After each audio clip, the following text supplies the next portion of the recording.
हमारे project celestial chain है जो कि एक distributed proof of work blockchain network है। इसके अंदर हमने वो सारी बेसिक फंक्शनैलिटीज ऐड की हैं जो कि एक्चुअल ब्लॉकचेन में होती हैं। सो फर्स्ट ऑफ ऑल हमारा हमने एक ब्लॉकचेन का बेसिक स्ट्रक्चर डिफाइन किया है जिसके अंदर हमारे पास एक ब्लॉकचेन के अंदर मल्टीपल ब्लॉक्स होते हैं जो फॉर एग्जांपल हर एक ब्लॉक जो होता है वो पिछले ब्लॉक की हैश पे डिपेंडेंट होता है और हर ब्लॉक मल्टीपल ट्रांजेक्शन को होल्ड करता है। तो बेसिकली अगर दरमियान में कोई ब्लॉक चेंज हो जाता है, लाइक कोई एक्स्ट्रा ट्रांजेक्शन ऐड करने की कोशिश करता है या डेटा मॉडिफाई करने की कोशिश करता है, तो वो एंड तक उसका चेंज प्रोपोगेट होता है और आखिरी हैश तक सारी हैशेज डिफरेंट हो जाती हैं, तो हमें इसी पता चल जाता है कि किस ब्लॉक में ये चेंज हुआ था बाद में। सो ये एक बिल्कुल बेसिक स्ट्रक्चर है। इसके अंदर मल्टीपल हमने दो तरह के नोड्स बनाए हैं, एक फुल नोड, एक वॉलेट नोड। तो फर्स्ट ऑफ ऑल कनेक्शन कैसे होता है कि अ, हमने एक specific set of IP addresses एक नोड को दे दी हैं। एक हर नोड के अंदर हमने कुछ स्पेसिफिक आईपी एड्रेसेस रखवा दिए हैं, लेकिन क्योंकि सारे आईपी एड्रेस रखवाना पॉसिबल नहीं होता, हमने इसमें एल्गो लगाया है कि जैसे ही एक पीसी उन स्पेसिफिक सेट ऑफ नोड में से किसी एक भी कनेक्ट हो जाता है, तो जिस नोड के साथ कनेक्ट होता है वो फर्दर अपने से कनेक्टेड जो नोड्स होते हैं उनका कनेक्शन करवा देता है लेटेस्ट कनेक्टिंग नोड से। तो इस तरह मेक श्योर हो जाता है कि हर node maximum number of node से कनेक्ट हो जाए। ऑनर है फॉर एग्जांपल, उसने एक ट्रांजेक्शन की है, अब वो ट्रांजेक्शन सब माइनर के पास जाएगी, माइनर अपने मेम पूल में ऐड करेंगे इसे, और जब एक स्पेसिफिक नंबर ऑफ ट्रांजेक्शन हो जाएंगी तो मेम पूल से निकल के वो माइनिंग के लिए सबके पास चली जाएंगी। और जैसे कोई माइनर माइन कर लेगा उसे, तो बेसिकली वो सारे नोड्स को भेज देगा, वो ब्लॉक माइन किया हुआ ब्लॉक वो सारे अपनी ब्लॉकचेन के अंदर उसे ऐड कर लेंगे। इसके अंदर हमने वॉलेट के अंदर private keys, public keys, addresses use किए हैं ताकि प्राइवेट की से ट्रांजेक्शन साइन हो पाए और ट्रांजेक्शन इनिशिएट हो पाए प्राइवेट की से। इसके अलावा सिग्नेचर के लिए पब्लिक की यूज की जाएगी ताकि कोई भी सिग्नेचर वेरीफाई कर सके पब्लिक की को यूज करते हो। पब्लिक की हर ट्रांजेक्शन के साथ जाएगी, ब्लॉक्स में ऐड होगी। Basically best script multiple instances create कर लेगी हमारे नेटवर्क के, हमारे मल्टीपल नोड्स के। सो बेसिकली हमारे पास कनेक्शन स्टेब्लिश हो रहा है सबके साथ।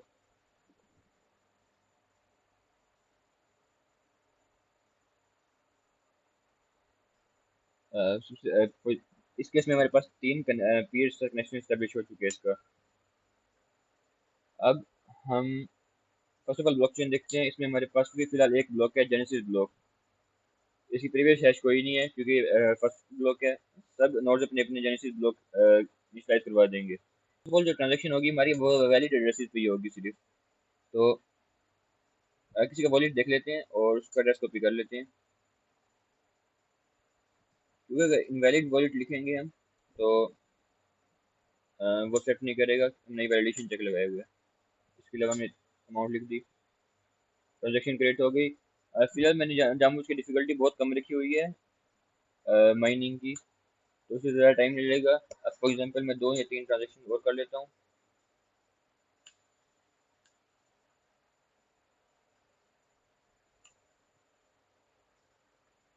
इस केस में हमारे पास दो ट्रांजेक्शन हो चुकी हैं। हम चेक कर सकते हैं कि बाकी नोट्स भी रिसीव हो चुकी हैं जो जो से डायरेक्टली कनेक्टेड थे।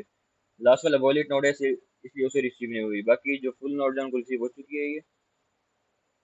हम एक देख लेते हैं कि ब्लॉक चेन इसकी कैसे फिलहाल दिख रही है। क्योंकि अब ब्लॉक चेन हमारे पास सिर्फ जेनेसिस ब्लॉक है क्योंकि अब तक वो माइन नहीं हुआ। हम मेमपूल देखते हैं इसका। इसकी मेमपूल में दोनों ट्रांजेक्शन आ चुकी हैं। अब इवन दो ट्रांजेक्शन किसी और ने इनिशिएट की थी लेकिन इसकी मेमपूल में आ चुकी हैं, आप सिंपली यही माइन कर सकते हैं। तो ये सिंपली माइन करेगा ब्लॉक। फिलहाल मैंने डिफिकल्टी बहुत कम रखी हुई है इसलिए कुछ सेकंड्स के अंदर माइन हो जाता है। नेटवर्क की जैसे जैसे नंबर ऑफ माइनर्स बढ़ जाएंगे और हमारे पास नंबर ऑफ ट्रांजेक्शन कम आएंगी तो हम डिफिकल्टी को बढ़ा भी सकते हैं, तो ये डायनेमिक भी कर सकते हैं। लेकिन फिलहाल हमने डायनेमिक नहीं रखा हुआ, फिलहाल हमने इसको स्टैटिक रखा हुआ है। हमारे पास ये ब्लॉक माइन हो चुके हैं और ये ब्लॉक ब्रॉडकास्ट भी कर दिए बाकी नोड्स पे। तो हम कोई भी ले लेते हैं नोड। हम ब्लॉकचेन देखते हैं इसकी, तो इसकी ब्लॉकचेन में भी वो सेम नोड सेम ट्रांजेक्शन आ चुकी हैं। हम ये चीज़ वेरीफाई कर सकते हैं कि किस कोई और ब्लॉकचेन भी देख लेंगे ना हम, तो उसमें भी सेम ब्लॉक्स आ रहे होंगे। इसी तरह इसमें भी फॉर एग्जांपल, तो सारी ब्लॉकचेन फिलहाल सेम, सारे नोड्स जो हैं सेम ब्लॉकचेन को शो कर रहे हैं। इसी तरह मैं कस्टम पीयर से कनेक्शन कर सकता हूँ, मैं पूरी ब्लॉकचेन पीयर से रिक्वेस्ट कर सकता हूँ। इसके अलावा फिलहाल मैंने ना परसिस्टेंट स्टोरेज भी बनाई हुई है। उसका कुछ पार्ट चल रहा है, कुछ पार्ट नहीं चल रहा फिलहाल। फॉर एग्जांपल ब्लॉक स्टोर हो रहे हैं और ब्लॉक पिक हो रहे हैं, लेकिन ज़्यादा डिटेल्स जैसे वॉलेट वगैरह है, उसकी प्राइवेट की पब्लिक की वगैरह है, वो उसने फिलहाल स्टोर नहीं की। तो फिलहाल हमारे ये प्रोजेक्ट है। इसके अलावा सारी वैलिडेशन भी हो रही है। फॉर एग्जांपल ट्रांजेक्शन पहले साइन करता है इनिशिएटर, उसके बाद वो सिग्नेचर वेरीफाई भी करते हैं, जो माइनर जो होता है वो ट्रांजेक्शन वेरीफाई भी करता है, ताकि ऐसा ना हो कि एक बंदा दूसरे बंदे की तरफ से ट्रांजेक्शन कर दे।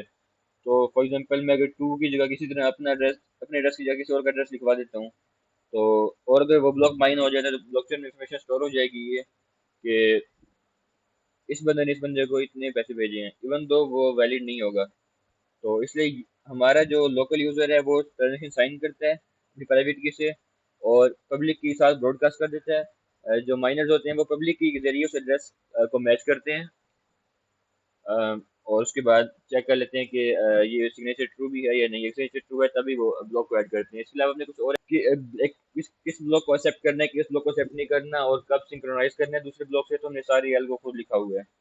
तो बेसिकली ये प्रोजेक्ट था हमारा।